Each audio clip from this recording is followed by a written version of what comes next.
Bonjour tout le monde, j'espère que vous allez bien. Dans cette vidéo, on va travailler sur le corrigé du sujet d'économie de l'année 2024, donc de l'année dernière. On va rappeler toutes les différentes questions, le barème et le corrigé qui était attendu en fonction des différentes annexes. Je rappelle que l'économie est notée sur 10 points, donc ici le barème sera sur 10 points parce que le droit est aussi noté sur 10 points. Il faut additionner les deux notes le jour J pour avoir votre note sur 20. Donc je vous mets ici le sujet qui était tombé en 2024 avec les 4 questions et toujours la dernière question, il faut faire une argumentation. Là-dessus, il faut respecter une certaine méthodologie. J'ai fait une vidéo là-dessus, si vous voulez la regarder, vous pouvez, mais sinon je vais y revenir un petit peu dans cette vidéo à la dernière question. On commence avec la première question. Rappelez le lien entre le déficit public et la dette publique. Ici, c'était une question de connaissance. Les annexes n'aidaient pas les élèves à répondre à la question. Il fallait le savoir de par soi-même.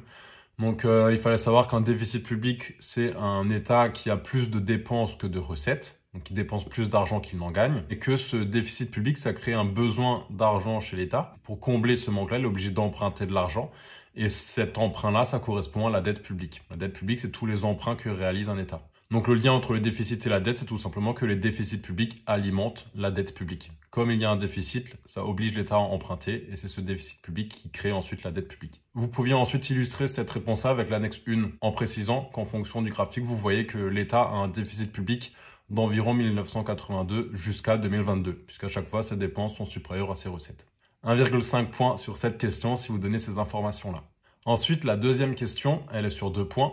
Présenter les conséquences de la baisse des prélèvements obligatoires selon le niveau de vie des ménages en 2020 et 2021. Pour répondre à cette question, vous aviez un tableau en annexe 2. Dans ce tableau, vous voyez que l'État avait décidé de mettre en place une baisse de l'impôt en 2020 et avait aussi décidé de supprimer progressivement la taxe d'habitation. Donc il fallait expliquer en quoi la baisse de ces deux prélèvements obligatoires avait des conséquences ou un impact différent en fonction des ménages. Ça, il fallait concrètement simplement le voir dans le tableau. Donc vous pouvez faire une analyse globale, c'est ce que j'ai mis en jaune. Puisque vous voyez en jaune, le D1 et du D1 à D2, c'est les personnes les plus pauvres en France. Et vous voyez que la baisse des prélèvements obligatoires ne les favorise pas beaucoup. Ils ont une hausse de pouvoir d'achat, mais c'est 30 euros, 40 euros. Alors que les plus riches, ceux qui sont supérieurs à D9, donc les 10% les plus riches en France, ceux qui ont un salaire le plus élevé, eux, ça les avantage beaucoup puisqu'ils ont au total 420 euros en moyenne de pouvoir d'achat en plus. Ensuite, vous pouvez faire une analyse en fonction de la baisse de prélèvements obligatoires. J'ai mis en vert ici l'impact de la baisse de l'impôt sur le revenu en 2020. Et pareil, vous pouvez dire que ça favorise davantage les personnes les plus aisées. Là, vous voyez en vert 230 euros, 290 euros, 250 euros pour les personnes aisées, alors que les moins aisés, ils n'ont aucun changement. Puisque de toute façon, ils ne payaient pas d'impôt sur le revenu comme ils ne gagnaient pas assez d'argent. Ensuite, sur la suppression de la taxe d'habitation, c'est un petit peu le même discours. Vous voyez en bleu que c'est les plus aisés qui bénéficient de cette suppression de la taxe d'habitation parce qu'ils gagnent du pouvoir d'achat. Et vous voyez que les moins aisés n'en profitaient pas spécialement à nouveau. Donc vous aviez les 2 points si vous donniez ces différentes informations. Ensuite, la question 3, cette question elle était sur 2,5 points. Identifier en quoi la baisse des prélèvements obligatoires peut être source de compétitivité des entreprises et d'attractivité du territoire. Donc, il fallait donner des éléments pour l'un et pour l'autre. Concrètement, ce qu'il fallait savoir de par les connaissances, c'est ce que j'ai mis en noir. Il fallait d'abord savoir qu'une réduction d'impôt qui est permise par l'État, ça permettait concrètement de baisser les coûts dans une entreprise, de baisser ses charges, parce qu'il paye moins d'impôts. Donc, ça permettait à une entreprise de pouvoir baisser ses prix. Et à ce moment-là, ça permettait à l'entreprise de dégager une meilleure compétitivité prix, de proposer des prix inférieurs que ceux de la concurrence. Et la deuxième info, c'était que la réduction des impôts, ça permettait encore une fois de baisser les charges des entreprises en France. Donc ça permettait d'attirer des investisseurs étrangers, des IDE. C'est normalement un élément que vous avez vu en cours, investissement direct à l'étranger, IDE. C'est des investissements qui sont faits par des étrangers directement dans le pays en France. Et du coup, ça permettait d'augmenter l'attractivité du pays, puisque les entreprises avaient des avantages, à savoir payer moins d'impôts. Ces éléments-là, ensuite, vous pouviez les illustrer avec des faits qui étaient donnés en annexe. C'était l'annexe 4 et je les ai mis en jaune, où il était précisé que la France, elle apparaît désormais comme fiscalement attractive pour les investisseurs étrangers, puisqu'il y a eu une baisse des impôts. La compétitivité prix est un facteur essentiel de l'attractivité économique des États. La réduction des impôts sur la production est en effet susceptible de rendre les investissements sur le territoire français plus avantageux. Et à la fin, la France occupe la première place en Europe pour le développement et l'accueil des projets industriels étrangers. Et enfin, la dernière question, qui est la question la plus importante, puisque c'est l'argumentation en économie, Cette question, elle vaut 4 points sur les 10, donc c'est quasiment la moitié. Il y a une certaine méthodologie à respecter, je vous la mets à côté. Comme ça peut vous aider aussi à y répondre.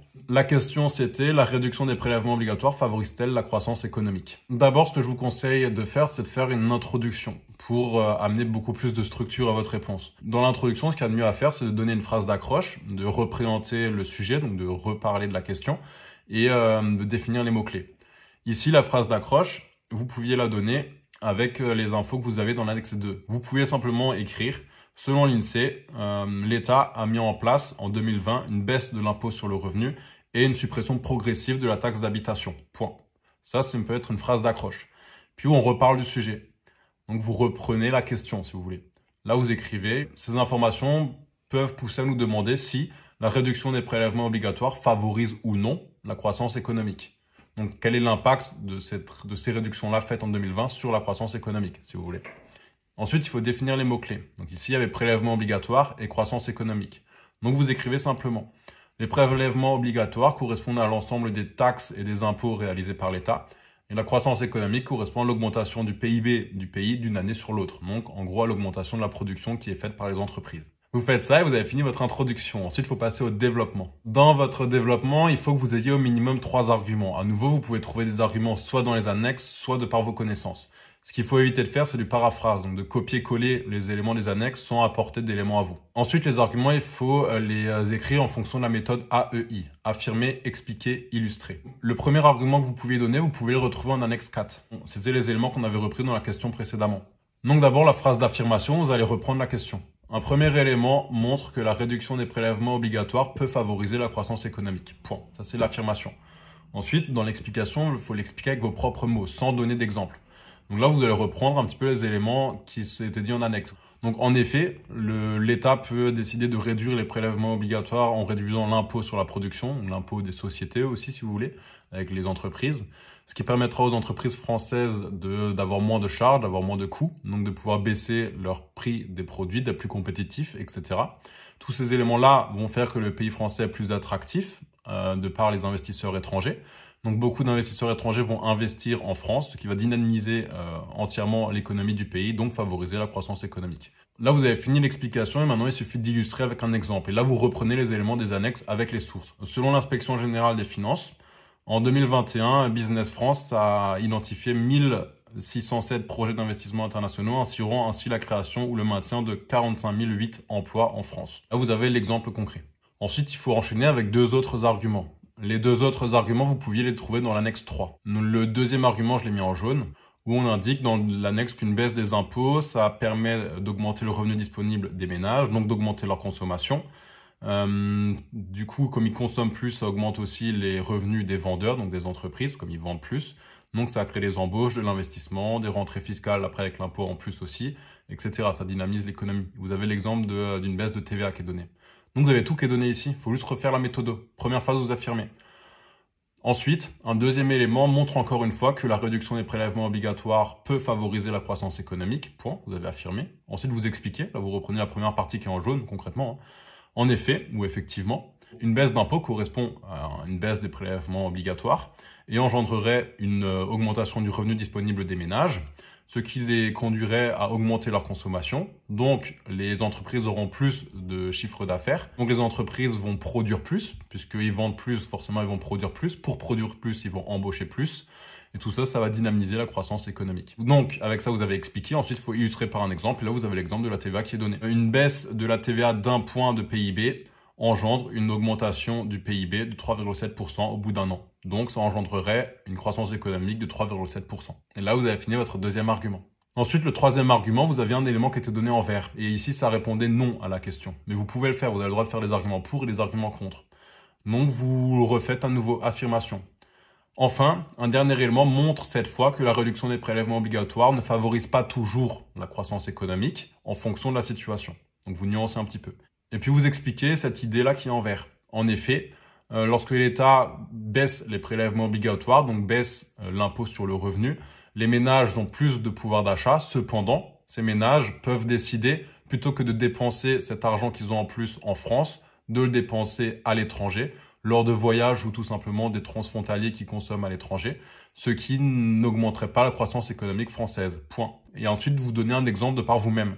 Par exemple, un ménage transfrontalier vivant en Alsace pourrait bénéficier d'une baisse des prélèvements obligatoires en France, donc avoir plus de pouvoir d'achat, mais décider de dépenser cet argent-là en faisant ses courses en Allemagne, ce qui n'engendrerait pas une hausse de la croissance économique française. Point. Et là, vous avez fini votre développement. Ensuite, il faut simplement faire une conclusion. La conclusion, vous faites simplement une synthèse de ce que vous avez dit dans votre argumentation.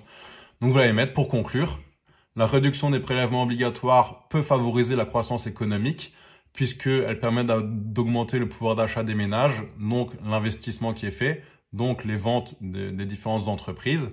Les entreprises seront donc poussées à produire plus, ce qui augmentera la croissance économique. Cependant, si les ménages qui ont une augmentation de leur pouvoir d'achat dépensent ce revenu supplémentaire à l'étranger, cela n'affectera pas la croissance économique française. Puis, vous pouvez proposer une phrase d'ouverture pour relancer un petit peu le débat, mais qui reste dans le même sujet. Par exemple, vous pouvez proposer il serait intéressant d'analyser si la réduction des prélèvements obligatoires impacte ou non la balance commerciale du pays. Et là, vous avez fini votre argumentation.